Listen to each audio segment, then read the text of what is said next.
वासना का मतलब है भविष्य में जीने की इच्छा, और जीवन है सदा अभी और यहां। जिस व्यक्ति ने भविष्य की जीने की इच्छा को अपने जीवन में प्रबल किया, वो बाहर की तरफ बहता रहेगा और उसकी ऊर्जा खोती रहेगी। भविष्य हमारी ऊर्जा को बुरी तरह पी जाता है, एब्जॉर्ब कर लेता है। वर्तमान में ऊर्जा संग्रहित होती है।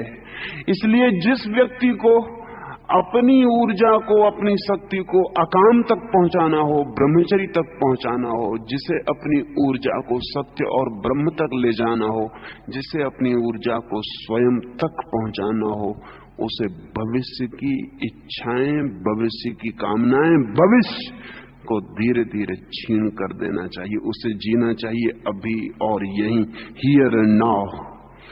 जब आप खाना खा रहे हैं तो सिर्फ खाना खाएं, दफ्तर में मत प्रवेश कर जाएं खाना खाते वक्त। और जब दफ्तर में बैठें तो दफ्तर में ही बैठें, और दफ्तर में बैठ के खाना ना खाएं। और जब सिनेमा गृह में जाएं तो सिनेमा गृह में जाएं, उस वक्त मंदिर को बिल्कुल वहां प्रवेश न करने दें। और जब मंदिर में जाएं तो मंदिर में हो, सिनेमा गृह मंदिर में ना आए। प्रतिपल जहां आप हैं वहां पूरे होने की कोशिश करें। कठिन होगी ये बात, लेकिन सरल बन जाएगी। कठिन होगी इसलिए कि हमारी आदतें सदा वहां होने की नहीं है जहां हम हैं, सदा वहां होने की हैं जहां हम नहीं हैं। जहां आप होते हैं वहां आप होते ही नहीं। आपका वो जो मन है काम से भरा हुआ, वो कहीं और होता है। जब आप कलकत्ते में होते हैं तब मन बंबई में होता है, जब आप बंबई में होते हैं तब मन कलकत्ते में होता है। जहां हम हैं उस क्षण में हमारा मन नहीं होता। इसलिए जहां हम नहीं हैं वहां से हमें काम का विस्तार करना पड़ता और जुड़ना पड़ता है। वो जोड़ हमारी ऊर्जा को खोने का रास्ता है। अगर कोई व्यक्ति अभी और यहीं जीने के लिए धीरे धीरे धीरे धीरे धीरे समर्थ हो जाए, और सरल है होना, सरल इसलिए है कि अगर आप प्रयोग करेंगे तो आप बहुत हैरान हो जाएंगे कि खाना इतना आनंदपूर्ण कभी भी ना था जितना आनंदपूर्ण उस क्षण हो जाता है जिस क्षण आप खाना खाते वक्त पूरे मौजूद हैं। जिस वक्त आप खाना ही खा रहे हैं। एक ज़ैन फकीर के पास एक सम्राट मिलने गया था। वो फकीर अपने बगीचे में गड्ढा खोद रहा था। उस सम्राट ने कहा कि मैं आपसे कुछ ज्ञान सीखने आया हूं। तो उस फकीर ने कहा कि बैठो और देखो और सीखो। सम्राट बैठ गया। वो फकीर अपना गड्ढा खोदता रहा। सम्राट ने कहा कुछ कहिएगा भी, आप तो गड्ढे खोदे चले जा रहे हैं। उस फकीर ने कहा गौर से देखो, मैं हूं ही नहीं, बस गड्ढा खोदना ही है। गड्ढा खोदना ही हो रहा है, मैं हूं ही नहीं। मैं इतना पूरा लीन हूं इस गड्ढे खोदने में कि मुझे अलग करने की कोई जरूरत नहीं। मैं गड्ढा खोद रहा हूं ऐसा कहना गलत है। मैं गड्ढा खोदने की क्रिया हो गया हूं ऐसा ही कहना ठीक है। तुम भी देखने की क्रिया हो जाओ। कृपा करके उस बात को मत सोचो कि जब मैं बोलूंगा तो क्या बोलूंगा और जब तुम समझोगे तो क्या समझोगे। तुम कृपा करके यहां सिर्फ देखना हो जाओ। उस सम्राट ने कहा ये तो बड़ा मुश्किल है, सिर्फ देखना, मुझे लौटना भी है।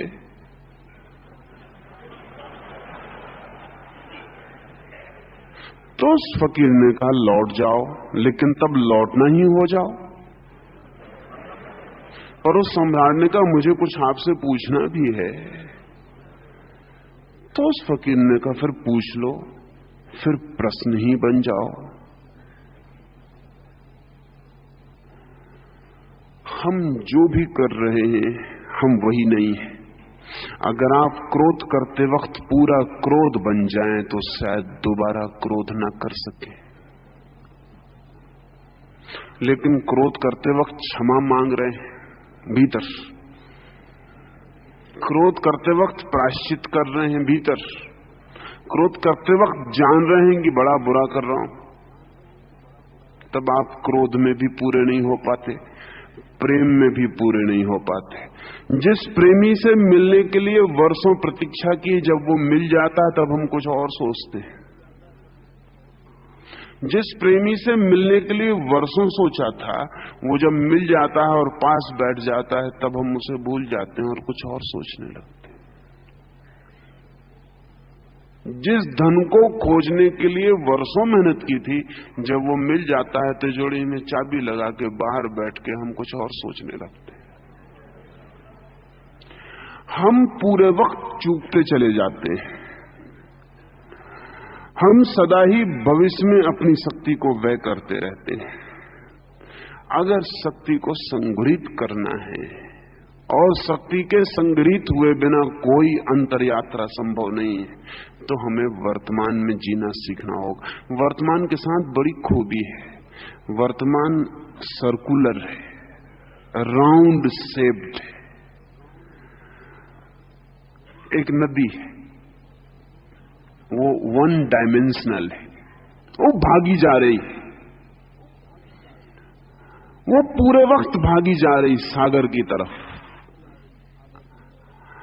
वन डायमेंशनल है, उसमें एक आयाम है, वो भागी जा रही। एक सरोवर है, वो भाग नहीं सकता, वो गोल है, वो अपने भीतर ही घूमता है, रह जाता है। सारी भ्रमण यात्रा उसके भीतर है। जिस क्षण आप वर्तमान के क्षण में होते हैं, उस वक्त आप सरोवर की भांति हो जाते हैं, गोल वर्तुलाकार। शक्ति आपके भीतर घूमने लगती, क्योंकि बाहर जाने के लिए कोई मौका नहीं मिलता। मौका मिलता है भविष्य से। कल क्या करूंगा, इससे तत्काल मौका मिल जाता है। कल क्या होगा, तत्काल मौका मिल जाता है। अभी हूं, यहां हूं, आप मुझे यहां सुन रहे हैं। अगर आप मुझे सिर्फ सुन रहे हैं तो आप जरा सी भी शक्ति नहीं खोएंगे। आप एक वर्तुलाकार व्यक्तित्व बन गए, नॉन डायमेंशनल। अब आपका कोई आयाम न रहा, अब आप बह नहीं सकते। अगर सिर्फ सुन रहे हैं, अगर सुनने के साथ सोच रहे हैं, तो आप थक जाएंगे, आपकी शक्ति क्षीण होगी। अगर मैं सिर्फ बोल रहा हूं तो मैं थकने वाला नहीं हूं। अगर मुझे बोलने के साथ सोचना भी पड़ रहा है तो मैं थक जाऊंगा। अगर कोई भी क्रिया पूरी हो रही है तो शक्ति नहीं खोती, शक्ति संग्रहित होती है। कोई भी क्रिया अगर टोटल है तो शक्ति संग्रहित होती है। प्रेम अगर पूर्ण है तो शक्ति लाता है, क्रोध अगर पूर्ण है तो वो भी शक्ति खोता नहीं। जो भी पूर्ण हो जाता है वो खोता नहीं। और बड़े मजे की बात है, अगर क्रोध पूर्ण हो जाए तो आप क्रोध से मुक्त हो जाते हैं, क्योंकि वो इतना व्यर्थ मालूम पड़ता है। अगर आप प्रेम में पूर्ण हो जाएं तो आप प्रेम से भर जाते हैं, क्योंकि वो इतना सार्थक मालूम पड़ता है। जिस क्रिया को पूर्णता से किया जा सके उसे मैं पुण्य कहता हूं, और जिस क्रिया को पूर्णता में किया ही ना जा सके उसे मैं पाप कहता हूं। पाप और पुण्य की और कोई कसौटी जगत में नहीं है। अगर आप क्रोध को पूरी तरह कर सकते हैं और फिर दोबारा भी कर सकते हैं तो फिर क्रोध पाप नहीं। लेकिन ऐसा कभी नहीं हुआ। आप क्रोध को अधूरा करते हैं, इसलिए दोबारा फिर कर पाते हैं। अगर आप क्रोध को एक बार पूरा कर लें तो आपके चारों तरफ नरक उपस्थित हो जाएगा। जिस नरक को आपने शास्त्रों में पढ़ा है वो आपके आसपास खड़ा हो जाएगा, और दोबारा आप उस नरक में फिर प्रवेश न चाहेंगे। फिर आप माफी ना मांगेंगे किसी से, बस क्रोध के बाहर हो जाएंगे। आग इतने जोर से लगेगी कि उसके बाहर होने के सिवाय कोई रास्ता नहीं रह जाएगा। लेकिन हम कुनकुनी आग में जीते हैं, ल्यूकवार्म। थोड़ा थोड़ा करते रहते हैं तो जिंदगी भर चलता रहता है, चुकता भी नहीं और चलता भी रहता है। नरक पूरा बन जाए तो स्वर्ग में जाने में देर नहीं, लेकिन नरक भी हम इतने धीरे धीरे बनाते हैं कि वो कभी पूरा नहीं बन पाता, उससे छुटकारा नहीं हो पाता। इसलिए पहला सूत्र आपसे कहता हूं अकाम की यात्रा के लिए और काम के ऊर्ध्वगमन के लिए, वो है प्रतिपल जीना।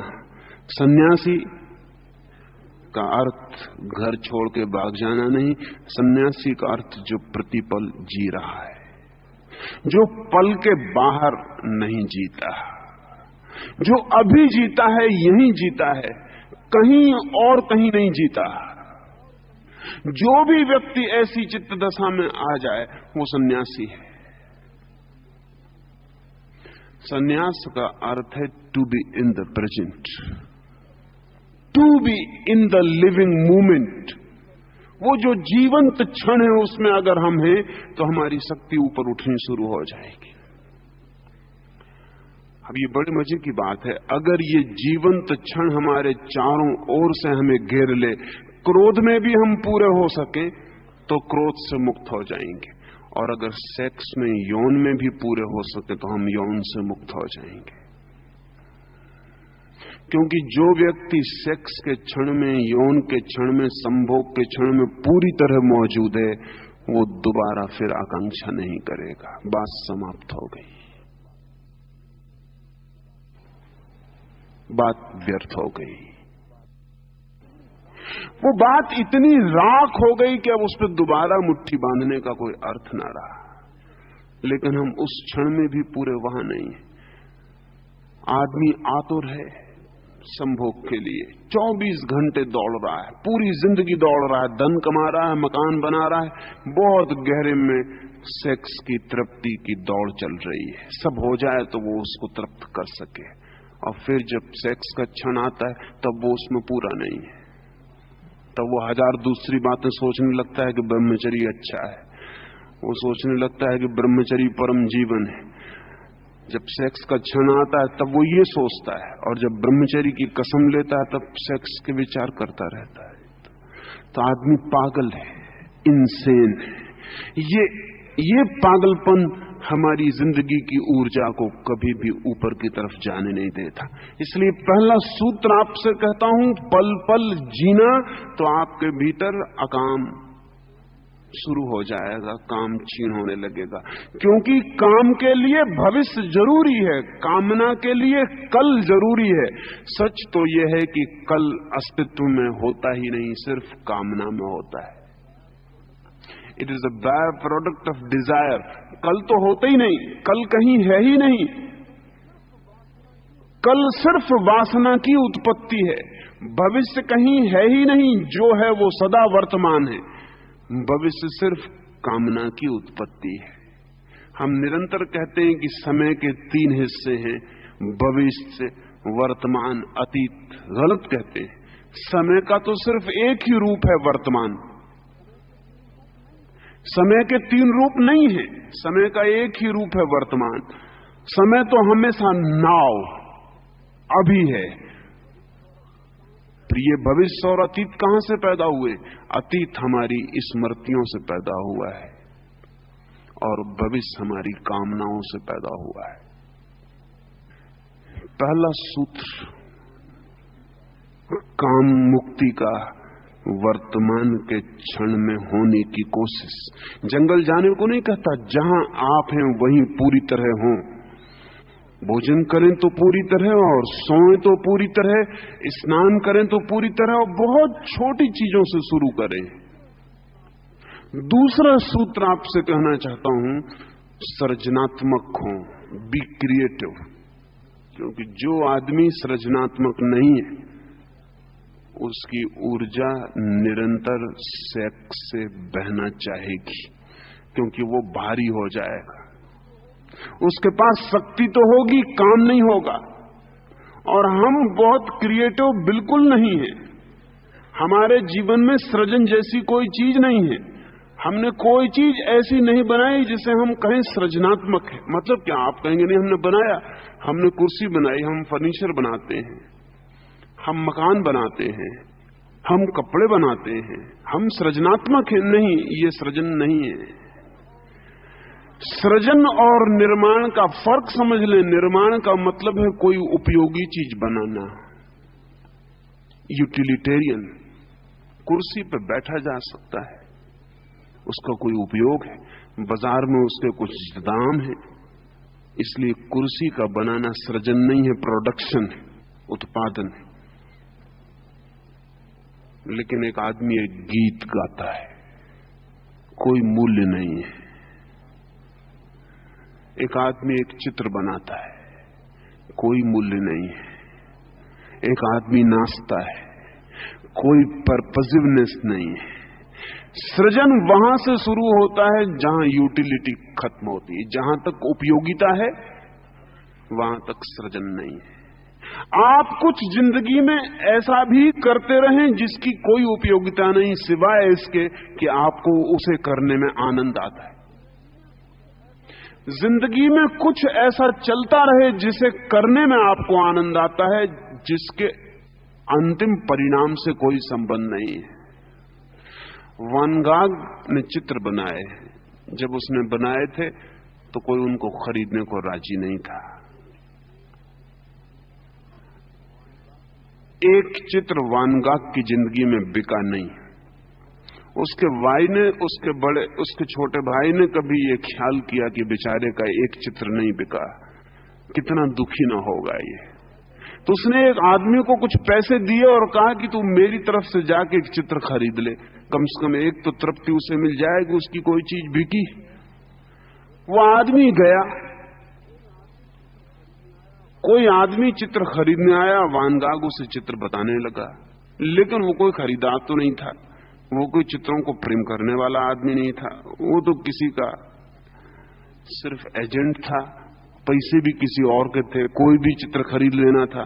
उसने कोई भी चित्र उठा के कहा कि ये पैसे लो, और वैन गॉग की आंख से आंसू बहने लगे। उसने पैसे वापस कर दिए और उसने कहा कि मालूम होता है मेरे भाई ने तुम्हें भेजा है, वापस लौट जाओ। भाई आया माफी मांगने, तो उसके भाई ने उससे पूछा कि तब तुम चित्र बेचना भी नहीं चाहते तो बनाते किस लिए हो? वैन गॉग ने कहा कि बनाने में ही मिल जाता है वो जो चाहिए, बनाते क्षण में ही मिल जाता है वो जो चाहिए। जब मैं चित्र बनाता हूं तब सब मुझे मिल जाता है, अब और कुछ चाहिए नहीं। जब कोई गीत गाता है तो सब मिल जाता है गाने में, लेकिन हां, अगर गायक भी प्रशंसा के लिए आतुर हो तो बाजारू है, सृजनात्मक नहीं है। अगर चित्रकार भी बाजार में बेचने के लिए चित्र बनाता हो तो ये कंस्ट्रक्शन है, प्रोडक्शन है, ये क्रिएशन नहीं है। हम कहते हैं कि परमात्मा ने जगत बनाया, क्रिएट किया, बनाया नहीं बनाया बड़े अर्थ की बात नहीं, लेकिन परमात्मा को हम कहते हैं उसने सृजन किया, उसका एक ही अर्थ है।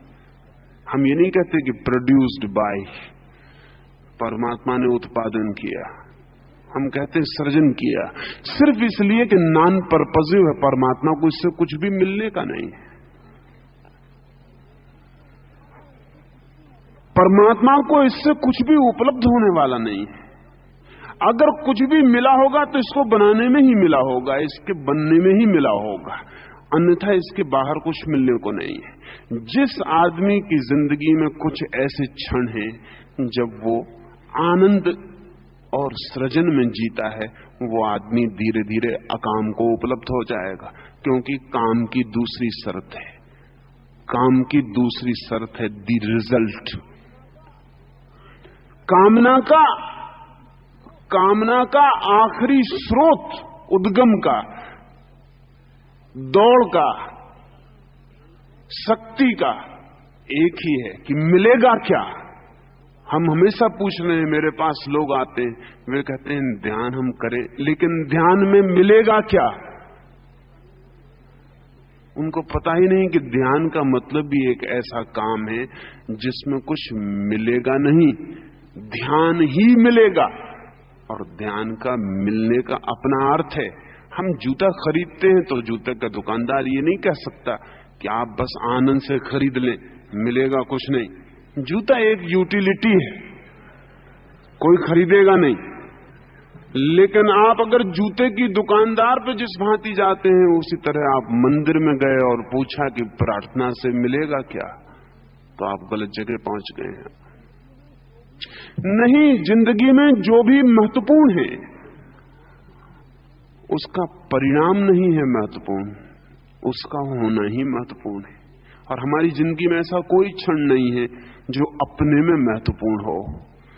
जिस व्यक्ति को धर्म के जगत में प्रवेश करना है और जिसे ऊर्जा को ऊपर ले जाना है, उसे कुछ ऐसे काम खोजने पड़ेंगे जो काम नहीं है, जो सिर्फ खेल है, लीलाएं। इसलिए कृष्ण के जीवन को हम चरित्र नहीं कहते, राम के जीवन को चरित्र कहते हैं। राम का जीवन चरित्र है, बहुत गंभीर मामला है। राम हर चीज को बड़ी गंभीरता से ले रहे हैं। उनके लिए खेल नहीं है मामला, उनके लिए जिंदगी एक काम है। कृष्ण के लिए जिंदगी एक खेल है। नाच रहे हैं तो कुछ मिलने वाला नहीं है, बांसुरी बजा रहे हैं तो कुछ मिलने वाला नहीं है। राम तो जो भी कर रहे हैं उसमें कम से कम चरित्र मिलेगा, मर्यादा मिलेगी, वंश परंपरा की प्रतिष्ठा मिलेगी, वो सब मिलना है। राम बहुत यूटिलिटेरियन है, राम की बुद्धि बहुत उपयोगितावादी है। इसलिए एक धोबी के कहने पे वो पत्नी को बाहर फेंक सकते हैं। यूटिलिटी में तकलीफ हो रही, उपयोगिता में बाधा पड़ रही, राम की मर्यादा छीन हो जाएगी, राम के चरित्र पर धब्बा लग जाएगा। राम की रघुकुल परंपरा का क्या होगा? यश वंश सब उपयोगिता है। कृष्ण अगर राम की जगह होते तो सीता को फेंक नहीं सकते थे। हो सकता था खुद ही बांसुरी बजाते हुए भाग जाते, ये हो सकता था। सीता को नहीं फेंक सकते थे। अगर कृष्ण की जगह राम होते तो सीता की अग्नि परीक्षा नहीं ले सकते थे। बहुत बेहूदी बात मालूम पड़ती, बहुत यूटिलिटेरियन मालूम पड़ती। प्रेम की कहीं परीक्षाएं होती, और अगर प्रेम की भी परीक्षा होती तो फिर इस जिंदगी में बिना परीक्षा के कुछ भी नहीं बचेगा। सीता की परीक्षा ली जा सकी कि तुम आंख से गुजरो, क्योंकि प्रेम पवित्र है या नहीं इसका पक्का होना चाहिए। प्रेम अपने आप में ही पवित्र है, प्रेम की और कोई पवित्रता नहीं होती। सीता ने नहीं कहा राम से कि तुम भी गुजरो, तुम भी साथ चले आओ, क्योंकि तुम भी अकेले थे, क्या भरोसा।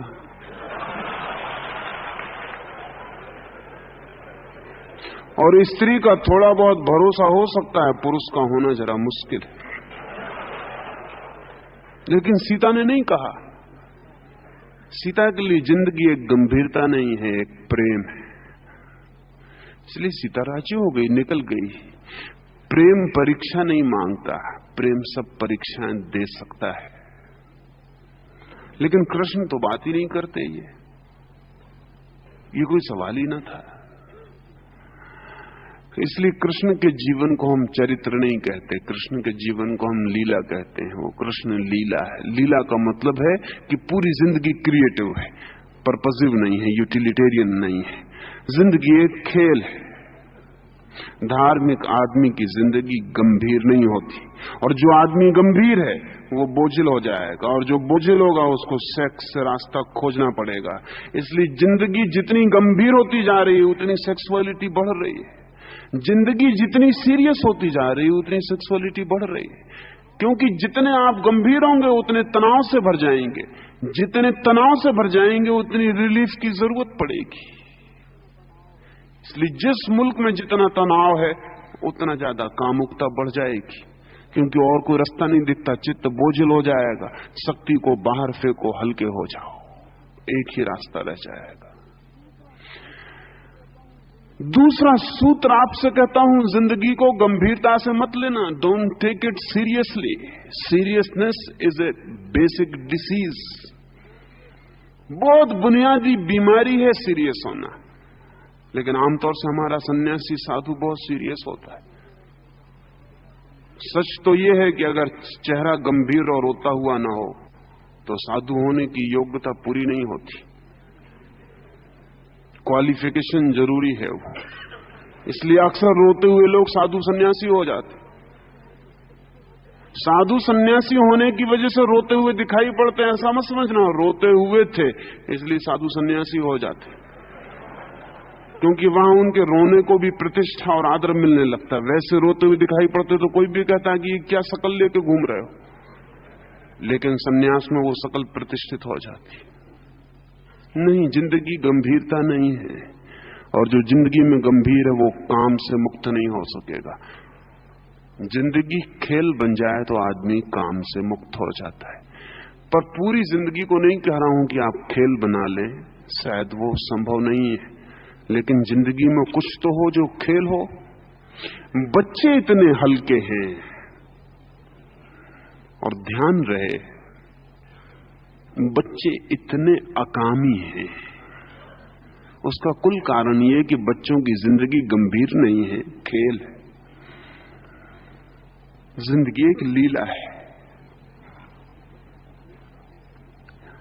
बच्चा खेल रहा है, गंभीर नहीं है। जैसे जैसे गंभीर होगा वैसे वैसे सेक्स उसकी दुनिया में आएगा। क्या आपको ये पता है कि सेक्सुअल मैच्योरिटी की उम्र रोज नीचे गिरती जा रही है? 14 साल से अमेरिका में 12 साल हो गई, 11 साल हो गई। कुछ लड़कियां 11 साल में मैच्योर होने लगी, और संभावना इस सदी के पूरे होते होते मैच्योरिटी की उम्र 7 साल तक भी आ सकती है। 7 साल। क्या मामला क्या है? लड़कियां हमेशा 14 साल में मैच्योर होती थी, इस 7 साल में क्यों होने लगी? असल में 7 साल में ही लड़कियां इतनी गंभीर हो गई हैं अब, जितनी 14 साल में पहले हुआ करती थी। जिंदगी 7 साल में ही काफी भारी हो गई। शिक्षा, व्यवस्था, शिष्टाचार, सभ्यता, संस्कृति रोज भारी होती जा रही। छोटे बच्चे जितने भारी हो जाएंगे उतने जल्दी उनको शक्ति फेंकने के लिए सेक्स का मार्ग खोजना पड़ेगा। इससे उल्टा भी हो सकता है। अगर हम बच्चों को देर तक हल्का रख सकें, बहुत हल्का रख सकें, तो शायद 20 साल 25 साल।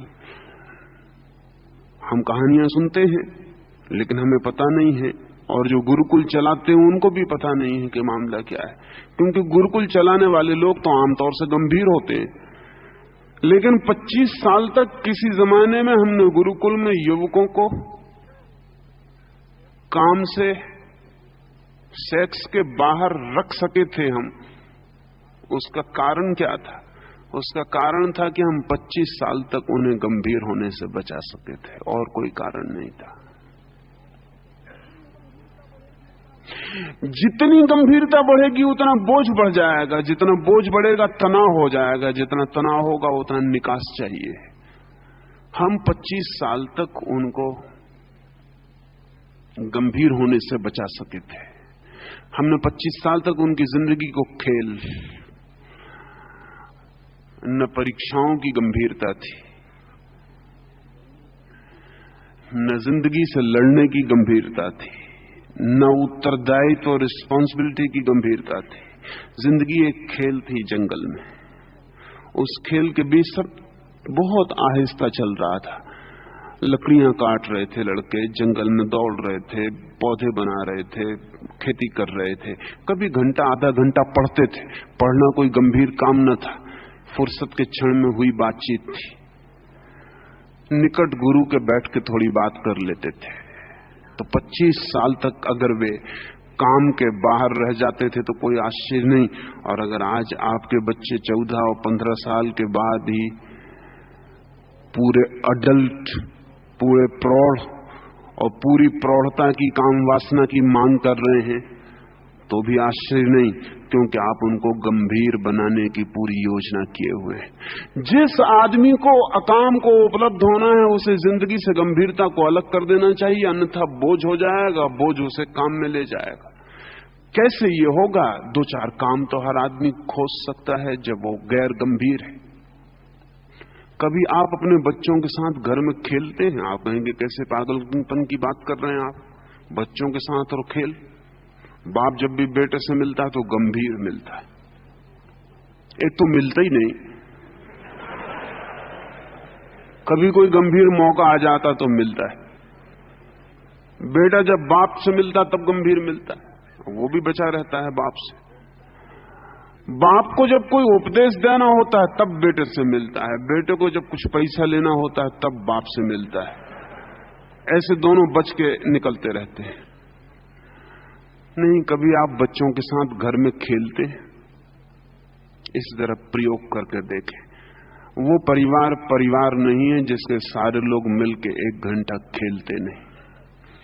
और आप हैरान होंगे, 1 घंटा खेल के देखें और महीने भर में आप फर्क पाएंगे, आपकी सेक्सुअलिटी में फर्क पड़ना शुरू हो गया। एक काम तो मिला गैर गंभीर होने का। आप घर में बैठ के करते क्या है? अखबार पढ़ते। अखबार बड़ा गंभीर मामला है। करते क्या है घर में बैठकर? 6 घंटे दफ्तर के बाद, दुकान के बाद घर में करते क्या है? चित्र बनाते, कभी बैठ के रंग तूलिका घर की दीवारें रंगते। कैसी बेहूदगी है कि घर की दीवार भी रंगने के लिए हमें दूसरे आदमी लाने पड़ते हैं, अपनी दीवार भी नहीं रंग सकते। कभी दीवार पे कोई चित्र बनाते हैं? जरूरी नहीं कि वो चित्र कोई बड़े चित्रकार जैसे हों, जरूरी यह है कि वो आपसे निकले। और बड़े मजे की बात है कि मेरी दीवार पर अगर किसी दूसरे चित्रकार का चित्र है तो उसे मेरी दीवार कहने का मुझे हक भी कहां है? उधार है, बासा है। मेरी दीवार पर मेरे हाथ का चित्र होना चाहिए। कभी घर में बैठ के नाचते हैं, सबको इकट्ठा करके घर के लोग नाचने लगते हैं। नहीं, आप कहेंगे कि कैसी बातें कर रहे हैं। अगर घर में एक आदमी धार्मिक हो जाए तो सबको बिठा के वो ऐसा उदासी का और ऐसा रोने का वातावरण तैयार करवाता है कि जिसका कोई हिसाब नहीं। लेकिन अगर घर में आप घंटे भर नाचते हैं, नाचने के लिए विधि और व्यवस्था की जरूरत नहीं कि आप कथक और भरतनाट्यम सीखें और कथकली सीखें। कून तो अगर 1 घंटे आप घर में सिर्फ कूदते हैं, मौज से नाचते हैं, जो गा सकते हैं गाते हैं, जो बजा सकते हैं बजाते हैं, जो पेंट कर सकते हैं पेंट करते हैं, आप पाएंगे आपकी जिंदगी में सेक्सुअलिटी कम होने लगी। जो 1000 ब्रह्मचर्य के नियम लेने से कम नहीं होगी, वो कम होने लगेगी, क्योंकि आपकी जिंदगी में सृजनात्मक काम शुरू हो गया। हर आदमी दुनिया में छोटा मोटा कवि है, और हर आदमी छोटा मोटा चित्रकार है, और हर आदमी छोटा मोटा संगीतज्ञ है, और हर आदमी छोटा मोटा नृत्यकार है, और सबको ये सब होना चाहिए। और जब आप इसमें से गुजरेंगे तो आप बहुत हैरान हो जाएंगे कि आपकी जो वासना थी, जो बोझ था चित्त पर शक्ति का, वो सृजनात्मक हो गया। एक बार शक्ति सृजनात्मक बननी शुरू हो तो ऊपर बहनी शुरू होती। इससे उल्टा भी होता है। अगर आपकी शक्ति सृजनात्मक न हो पाए तो विध्वंसात्मक हो जाती। ये आपको शायद जान के हैरानी होगी कि हिटलर चित्रकार होना चाहता था, मां बाप ने चित्रकार नहीं होने दिया। अब किसी दिन भविष्य की अदालत में शायद ये तय करना मुश्किल होगा कि इस बड़े महायुद्ध के लिए इतने करोड़ों लोगों के मरने के लिए हिटलर जिम्मेवार है कि उसके मां बाप जिम्मेवार है। क्योंकि हिटलर अगर चित्रकार हो जाता तो कम से कम दूसरा महायुद्ध तो नहीं होने वाला था, लेकिन हिटलर चित्रकार नहीं हो पाया। उसके भीतर जो ऊर्जा सृजनात्मक बन सकती थी वो अटक गई और विध्वंसक हो गई। वो कुछ बनाता, वो नहीं बन पाया, वो उसने कुछ मिटाना शुरू कर दिया। ध्यान रहे, अगर आप बनाएंगे नहीं तो आप मिटाएंगे जरूर। अगर आप सृजन नहीं करेंगे तो विध्वंस करेंगे, अगर क्रिएट नहीं करेंगे तो डिस्ट्रक्ट करेंगे। इन दो के बीच उपाय नहीं है। और अगर इन दो के बीच आपको टिकना हो तो आपको ऊर्जाहीन इंपोर्टेंसी चाहिए, फिर आपके पास ऊर्जा नहीं होनी चाहिए। अगर ऊर्जा होगी तो ऊर्जा कुछ करेगी, या विध्वंस करेगी, या निर्माण करेगी, या सृजन करेगी, या तोड़ेगी, या मिटाएगी। तो आप अब टू बी क्रिएटिव, 2-4 क्षण खोजें, कुछ भी खोजें और सृजन में लग जाएं। बगीचे में काम कर सकते हैं, नाच सकते हैं, गीत गा सकते हैं। गंभीरता को कुछ देर के लिए अलग कर दें, गैर गंभीर हो जाएं, हल्के हो जाएं। कुछ देर के लिए बूढ़े न रह जाएं, जवान न रह जाएं, बच्चे हो जाएं। और जो आदमी बुढ़ापे में भी घंटे भर के लिए बच्चा हो जाए, उसकी जिंदगी बदलनी शुरू हो जाती है, उसकी ऊर्जा फिर बचपन की तरह इकट्ठी होने लगती है। और तीसरी अंतिम बात, एक पल पल जिए, भविष्य और कामना से मुक्त हों। दूसरा, सृजनात्मक बने। उपयोगिता काफी नहीं है, जरूरत है चरित्र ही बनाने में न लगे रहें, थोड़ी सी लीला भी जीवन में आने दें। और तीसरी अंतिम बात, जब भी मौका मिल जाए तो होश पूर्वक समस्त इंद्रियों के द्वार बंद करके भीतर देखें। 24 घंटे हम बाहर देखते हैं। जब भीतर देखने का मौका आता है तब हम सो गए होते हैं, तब भीतर देखना नहीं हो पाता। या तो बाहर देखते हैं या नहीं देखते। 2 काम है हमारी जिंदगी में, दिन भर बाहर देखते हैं, रात नहीं देखते। या कुछ लोग देखते हैं तो सपना देखते हैं, वो भी बाहर देखना है, वो भी भीतर देखना नहीं है। थोड़ी देर होश पूर्वक 24 घंटे में आंख बंद करके, और मतलब नहीं, आंख बंद कर लें और देखने की कोशिश करें। सिर्फ कुछ मत करें, आंख बंद कर लें और देखने की कोशिश करें। आंख खोल के तो हम देख लेते हैं, कोशिश नहीं करनी पड़ती, चीजें दिखाई पड़ जाती। आंख बंद करके कुछ भी दिखाई नहीं पड़ेगा, अंधेरा दिखाई पड़ेगा। अंधेरे कोई देखे, बस देखने की कोशिश करें। जो भी दिखाई पड़े, हो सकता है कोई चित्र दिखाई पड़े, उसे देखने की कोशिश करें। कोई सपना दिखाई पड़े, उसे देखने की कोशिश करें। भीतर जो भी होता है, इंद्रियों को बंद करके देखने की पहले आंख से शुरू करें, क्योंकि आंख हमारी सबसे महत्वपूर्ण इंद्री बन गई है। फिर भीतर सुनने की कोशिश करें, जो भी सुनाई पड़ जाए उसे सुनने की कोशिश करें। फिर भीतर सूंघने की कोशिश करें, और दंग हो जाएंगे। भीतर के अपने नाद हैं, भीतर की अपनी ध्वनियां हैं, भीतर के अपने रंग हैं, भीतर के अपने स्वाद हैं, भीतर के अपनी सुगंधें, और धीरे धीरे वे पैदा होनी शुरू हो जाएंगी। और जिस दिन आपके भीतर का रंग आपको दिखाई पड़ेगा, उस दिन बाहर के रंग एकदम अनरियल मालूम पड़ने लगेंगे। फिर बाहर जाने की इच्छा बंद होने लगेगी। जिस दिन भीतर का संगीत सुनाई पड़ेगा, उस दिन बाहर का संगीत एकदम बेमानी हो जाएगा, शोरगुल मालूम पड़ेगा। जिस दिन भीतर की सुगंध का अनुभव होगा, उस दिन फ्रेंच बाजारों में बनी सारी परफ्यूमें बिल्कुल बेकार मालूम पड़ने लगेंगी। और जिस दिन भीतर के सौंदर्य का बोध हो, 24 घंटे बाहर ही बाहर मत करते रहें, क्योंकि जहां हम करते हैं ऊर्जा उसी तरफ बहनी शुरू हो जाती है। अगर हम बाहर कुछ करते हैं तो बाहर बहती है, अगर भीतर कुछ करते हैं तो भीतर बहती है। जहां काम है ऊर्जा को वहीं जाना पड़ता है, जहां काम है ऊर्जा उसी ओर दौड़ पड़ती है। तो भीतर थोड़ा काम करें ताकि ऊर्जा भीतर दौड़ने लगे। ये 3 सूत्र आप पूरा करें और आप हैरान हो जाएंगे, जिंदगी से काम चला गया, अकाम उपलब्ध हुआ। ऊर्जा भीतर इकट्ठी होगी, ऊपर उठेगी, अंतस के और द्वार खुलेंगे, अंतस के दूसरे चक्र सक्रिय होंगे, और भीतर के रस और भीतर के है मृत्यु की खोज, अकाम है अमृत की खोज। कल 5वें और अंतिम सूत्र अप्रमाद पर आपसे बात करूंगा। अप्रमाद का अर्थ है अमूर्छा, अप्रमाद का अर्थ है अवेयरनेस। 4 दिन जो हमने कहा है, कल उस साधन की हम बात करेंगे जिनसे 4 दिन जो हमने कहा है वो उपलब्ध हो सकता है। कल साधन की बात है। क्या करें कि अहिंसा आ जाए, क्या करें कि अचौरी आ जाए, क्या करें कि अपरिग्रह आ जाए, क्या करें कि अकाम आ जाए। कौन सा है मार्ग, कौन सा है द्वार।